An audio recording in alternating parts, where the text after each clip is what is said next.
Ya, hari ini diperkirakan menjadi puncak arus libur Natal dan Tahun Baru. Langsung saja kita bergabung ke Bandara Soekarno-Hatta untuk mengikuti jalannya konferensi pers terkait kesiapan Bandara Soekarno-Hatta untuk mengantisipasi puncak libur Natal dan Tahun Baru.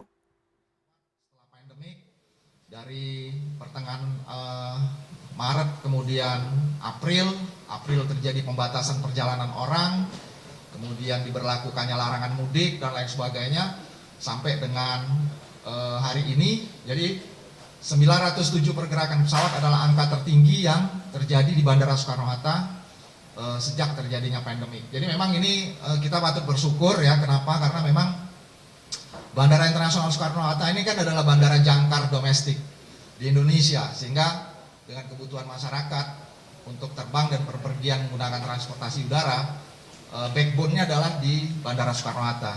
Jadi kalau kita melihat 907 ini dibandingkan dengan rata-rata di sebelum pandemi yang di angka 1150 sampai kurang lebih 1.200 pergerakan pesawat, 907 pergerakan pesawat ini sudah di atas 71-72%. Jadi artinya apa? Artinya memang situasinya sudah mendekati normal untuk domestik.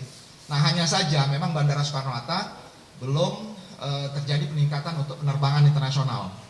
Karena penerbangan internasionalnya masih sangat terbatas. Rata-rata di Bandara Soekarno-Hatta, penerbangan internasional kita setiap hari di kisaran 60-70 pergerakan pesawat saja. Dan itu artinya apa? Artinya hanya setara kurang lebih sekitar 7% dari kondisi yang dibandingkan dengan 907 total pergerakan pesawat. Jadi artinya 93% itu didominasi oleh pergerakan pesawat domestik. Ya, jadi mungkin itu. Oke, lanjut. Nah, sekarang kita coba lihat pergerakan penumpang. Kalau tadi pergerakan pesawat. Nah, hal yang sama teman-teman semua. Total yang kita sudah record selama H-7 sampai H-2, Bandara Soekarno-Hatta ini sudah mendata ya, dalam 6 hari pergerakan angkutan Natal tahun baru ini 435.000 lebih ya, 435.197 pergerakan penumpang. Dan kemudian pergerakan yang sama di bulan November itu hanya 357.000 lebih. Jadi kalau kita lihat pergerakan penumpangnya itu dibandingkan bulan lalu itu tumbuh sekitar 22%. Nah, kalau tadi teman-teman sedikit perhatikan ya, coba mundur lagi satu slide. Yang ini 22% tumbuhnya. Nah, kalau yang ini kan pertumbuhnya 27%. Mungkin bertanya, kenapa kok pergerakan pesawat tumbuhnya lebih besar, 27% dibandingkan dengan pergerakan penumpang yang hanya 22%, betul ya? Itu dikarenakan pemberlakuan aturan yang mengacu kepada PM41 2020 bahwa seat load factor atau load factor capacity dari maskapai hanya masih dibolehkan 70%. Ya, jadi di situ dengan kondisi yang terjadi ada deviasi antara pertumbuhan pergerakan pesawat yang selalu lebih tinggi karena memang maskapai harus mengangkut dengan extra flight yang atau pesawat yang memang jumlahnya lebih besar daripada sebelumnya. Contoh aja nih, saya ambil ilustrasi ya, seperti pesawat Boeing 737-800 itu kapasitas 100%-nya mungkin mendekati hampir 200 penumpang ya Pak Dani ya, sekitar 180 sampai 200 penumpang gitu ya. Nah tetapi karena tidak dibolehkannya dengan 100% seat capacity, hanya boleh 70%, artinya dengan jumlah penumpang yang sama mendekati 200 penumpang harus diangkut dengan 2 kali pergerakan pesawat. Jadi paham ya? Itulah kenapa pertumbuhan pergerakan pesawat itu dalam situasi pandemik ini 27% lebih besar dari pertumbuhan pergerakan penumpang yang 22% dibanding bulan lalu. Nah, kita akhirnya bisa menyadari bahwa seluruh unsur dari stakeholder bandara ini comply dan patuh mengikuti regulasi.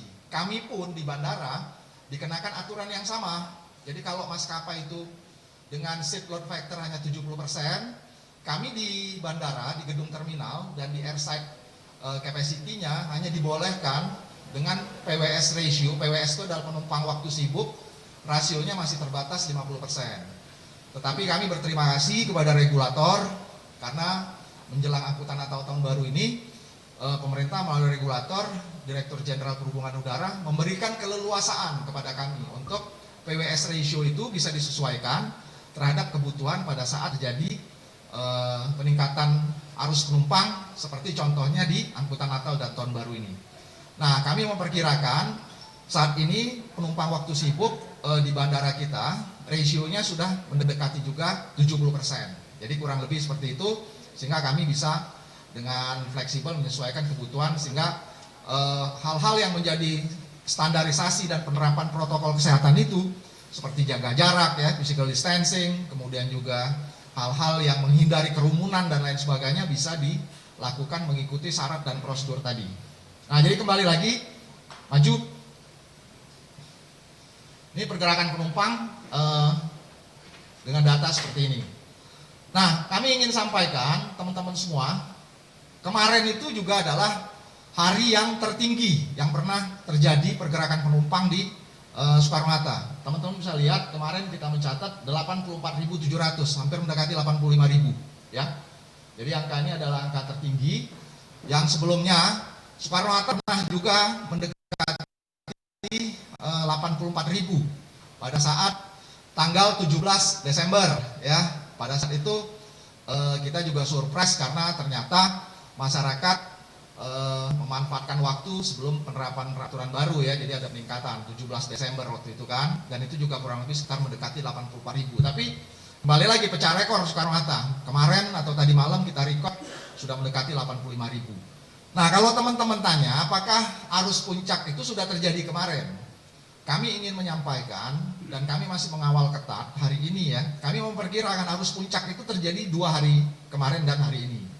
Jadi dari data yang masuk di sistem Airport Operation Control Center kita, pergerakan pesawat hari ini diperkirakan juga sama ya, di angka 900 pergerakan pesawat.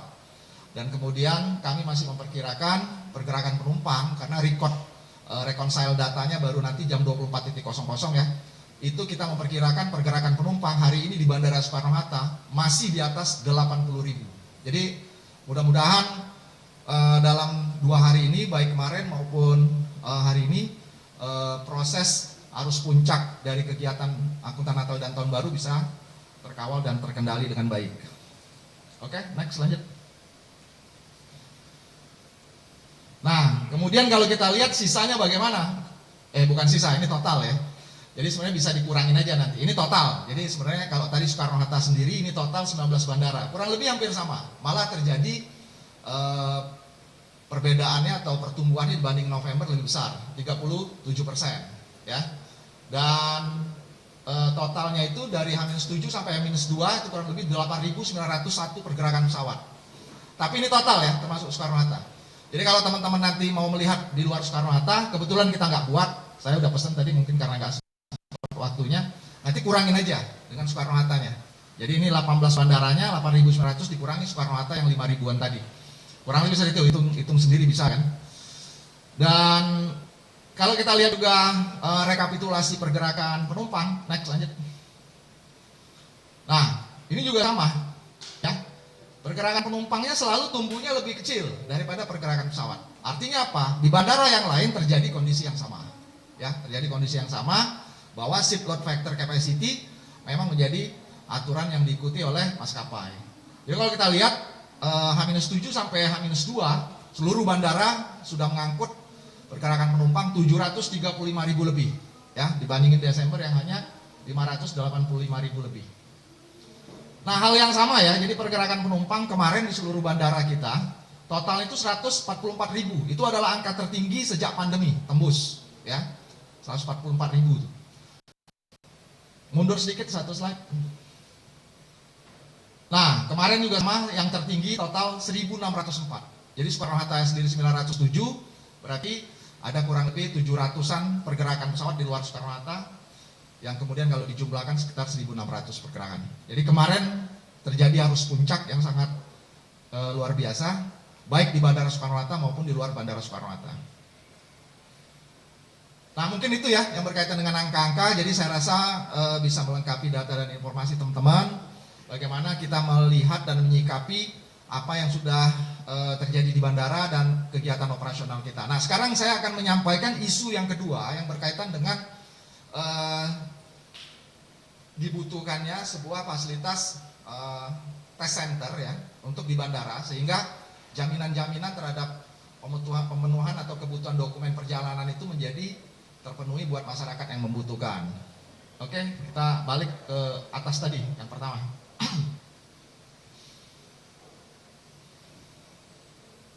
Jadi rekan-rekan semua, pada saat aturan pemberlakuan tentang SE 03 2020 dari Satgas Penanganan COVID-19 dikeluarkan ya pada tanggal 19 Desember, kita menerimanya 20 Desember.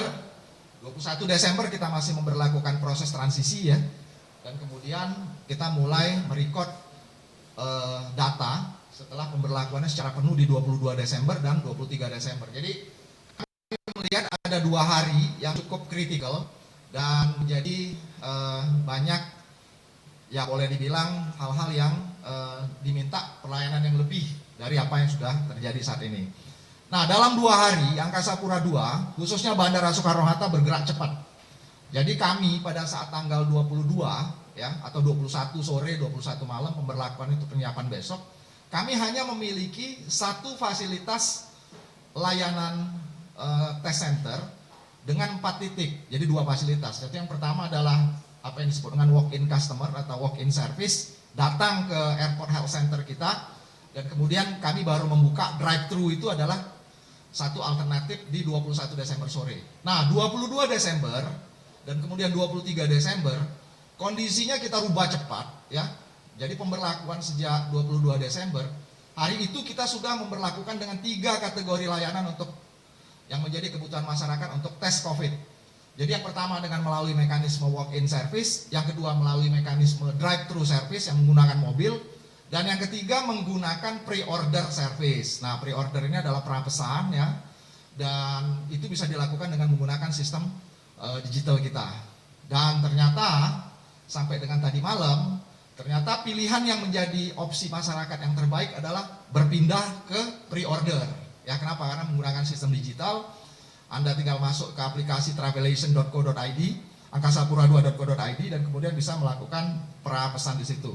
Nah, ada hal yang menarik yang di mekanisme pra-order itu adalah pertama adalah kepastian, karena dia bisa menentukan jam berapa dan di mana ya untuk kemudian datang ke test centernya. Dan yang kedua itu adalah kecepatan. Karena apa? Karena semuanya lebih terstruktur rapi. Karena apa? Karena kan kebutuhan dan kesiapan serta berapa jumlah yang datang itu sudah diperkirakan sehingga kesiapannya bisa lebih terkondisikan dibandingkan yang walk-in. Jadi kami menghimbau sebenarnya melalui teman-teman media akan lebih baik kalau kemudian nanti ke depan hal-hal seperti ini untuk bisa lebih menjamin kepastian dan juga kecepatan proses pada para calon penumpang yang belum melakukan tes pada saat datang ke bandara bisa melalui mekanisme pre-order service.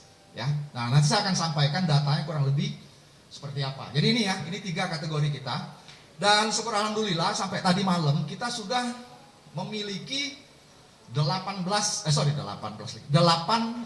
titik layanan di Soekarno-Hatta dengan 3 mekanisme fasilitas tes COVID ini. Jadi di terminal ya, baru saja kita ikuti bersama konferensi pers yang disampaikan oleh Direktur Utama PT Angkasa Pura II Muhammad Awaludin terkait kesiapan Bandara Soekarno-Hatta mengantisipasi puncak libur Natal, di mana tadi disampaikan mengenai data-data yang diperoleh bahwa 6 hari sebelum Natal Tahun Baru ada terdeteksi sebanyak 435.000 pergerakan penumpang, di mana 23 Desember merupakan pergerakan tertinggi, tercatat sebanyak 84.700 penumpang jelang libur Natal dan Tahun Baru yang merupakan puncak arus mudik Natal dan Tahun Baru. Dan jumlah pergerakan penumpang ini tumbuh sebesar 22% jika dibandingkan dengan bulan November. Pertumbuhan pergerakan pesawat bertumbuh sebanyak 2 kali dari pergerakan penumpang. Hal ini disebabkan karena Bandara Soekarno-Hatta menerapkan regulasi yang membatasi jumlah penumpang dalam penerbangan pesawat. Perkiraan pergerakan penumpang pada hari ini, 24 Desember 2020 atau tepatnya H-1 jelang Natal, masih di atas 80.000.